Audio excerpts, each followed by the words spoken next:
Tere! Mina olen Mehis, olen ettevõtja ja ettevõtlusküla asutaja. Vahel arutatakse, et kas ettevõtjaks saadakse või sünnitakse. Mina arvan, et ettevõtjaks, nii nagu kelleks iganes saamine, on alati teekond.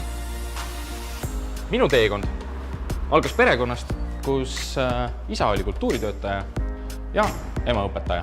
Olen käinud täiesti tavalises koolis. Minu ülikoolidiplomile on kirjutatud politoloogia bakalaureus. Kui ma hakkan järgi mõtlema, siis pigem on mind mõjutanud minu suvised treeninglaagrid lapsepõlves, kus isa ema antud taskurahaga tuli iseseisvalt hakkama saada üle 2 nädala. Või siis need lood, kus me käisime sõpradega palaval suvepäeval seljakoti kujulise termosega kohvi müümas.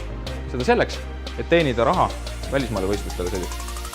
Need lood on minu jaoks olulised sellepärast, et andsid vabaduse ja vastutuse katsetada, eksida ja proovida. Ja see minu arvates on ettevõtlikkuse kõige olulisem eeldus.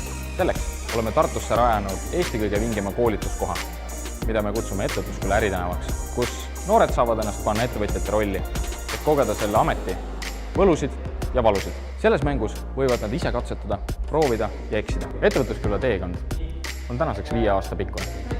Ühelgi õpetajal ei ole nii palju aega 1 tunni ettevalmistamiseks.